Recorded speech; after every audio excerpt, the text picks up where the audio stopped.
I find it weird to culturally claim anything like after a century. Like, what does the US even have in common with 100 years ago? In fairness, the United States and a few other countries, mostly in the West, are like that. That's the one plus with Italian food. No one's contesting Italy's claim to their food. Yeah, well, why would anyone want to contest it? Shit. Oh, man. Dude, wow. You invented 80, 50 trillion kinds of noodles that are way too calorically filling. Wow. Wow. Pizza? We got Domino's. Thank you. Yeah, Italian food is legit like the most mid food in the Mediterranean, okay? Like it's great if you compare it to like that's the problem with Italian food. People compare Italian food to other Western European foods like German, French, and English, in which case of course it's better. But then like they fail to compare it to its actual contemporaries, you know what I mean? The Mediterranean dishes, in which case it loses like massively, you know? That like Italy is literally like the like bottom of the class dipshit in high school who like flunks so hard he goes back to middle school and everyone treats him like he's cool because he's like pooping up on like 12-year-olds, you know, when he's like 18 or whatever. Meanwhile, all of his former classmates are all driving around Bugattis. You're so hyperbolic, lol. I don't care for Italian food. Holy shit, Americanoid food takes. Does Vosh think Olive Garden is the Italian cuisine? You think I haven't been to like nice Italian restaurants? I grew up in LA, dude. It's one of the food capitals of the world. They got so much shit over there. Yeah, I'm sorry. Oh, bro, dude. Bro. Hey, bro. Did you know that we took pasta and it's like mildly tastier than the pasta you've had before and we put it in like a creamy cheese sauce? Oh yeah, we can't add like salt or pepper or whatever. That would disrupt the purity of the dish. Fuck off. You know what like Orthodox Italian chefs are the most like pretentious pieces of shit in the universe, right? Like they're such assholes. There's a whole tradition in Italian cuisine of like, you know, like you can't even add shit. Like what, 3 ingredients? You add 50, okay? Worse the French. I just said that Italian cuisine's better than French cuisine. Italian food is good at large parties. No, it's not. Italian food is dog shit at parties. You know why? Because it's so heavy. Everyone likes the process of sitting down and having Italian food. Nobody likes the process of getting up and walking around after. This is one of the things, like, this is one of the reasons why people really like sushi in a lot of cases. It's not just the taste of sushi, it's that sushi and a lot of Asian food is light, so you can have it and have a big meal and it's tasty, and then get up and do things. Whereas if you sit down and have like a proper Italian meal, you're donezo. You're dead. You're gone. You're out the window, okay? You're put to sleep. You're 6 feet under. You're not getting up. You're not leaving, okay? And this isn't even to speak of like the fact that Italian food is over reliant on cheese, and I'm lactose intolerant, so poor people with celiacs, Jesus. Vosh have never had sushi. You should have sushi sometime, if you can get it. What's your opinion on Middle Eastern food? Bomb. Like, in a good way. Wait. It's good. I find Chinese food extremely heavy. What do you mean? That's because you've probably only had, like, orange chicken, like Chinese takeout or whatever. Generally speaking, I think, like, East Asian food just tends to be lighter. Like, sushi's really light. You can have a lot of sushi and then just get up and do stuff. I don't know why that is. Maybe it's because the main carbohydrate in East Asia is rice. Maybe rice is like a better carbohydrate for filling yourself without feeling like shit after, because when you eat rice, it's porous. Like there's literally gaps between the rice. Whereas if you have pasta, like pasta is super, super dense. Maybe that's why? I don't know, actually. Maybe it's just like a fish thing because they like to eat fish. I don't really know. Pasta has gluten. Pasta will you up in terms of like feeling like a brick afterwards, you know? What about authentic Mexican Latin food? See, so Mexican or Latin food varies because sometimes you can get a Latin dish that is like literally like a 2-inch deep pan of grease.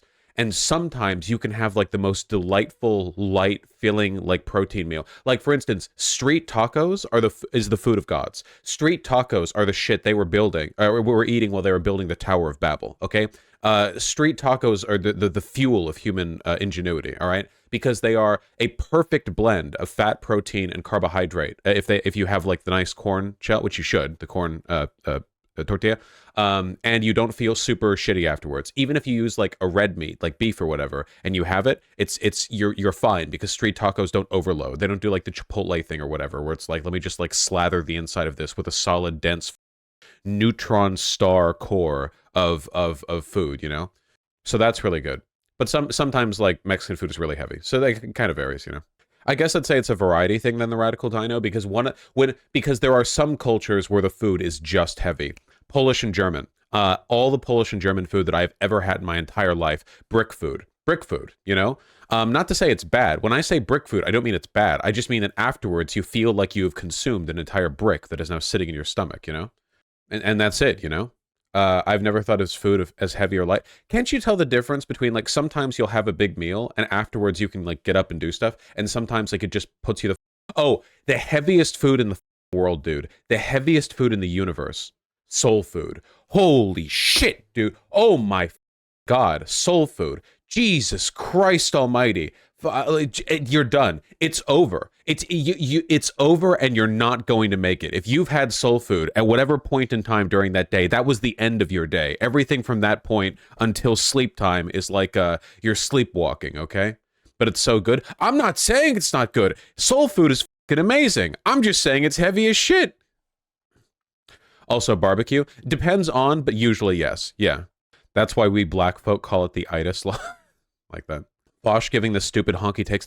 No, oh my God, Farsight, you are so white. Holy oh my God, I just got some retinal damage from how white you are coming through the screen. If you think that saying soul food is heavy is a white boy take, you are both A, white, and B, have never had soul food. You're just saying shit. You're just you're blood, and you are waffling. You have no idea what you're talking about. Okay? Holy shit. All right?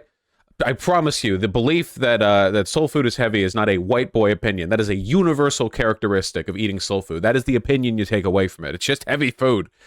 Ends your day. Not all German food is bad. I'm not saying bad. I'm saying heavy. Why do... We're not talking about food quality. Like, that's... When I say heavy, I'm not saying it's bad. I'm saying it's heavy. What about Southeast Asian food, like Vietnamese or Burmese? I've never had Burmese food. All the Vietnamese dishes I've ever had have been relatively light, but I'm not as experienced with that, so I can't really say. What's heavier, Creole or Cajun soul food?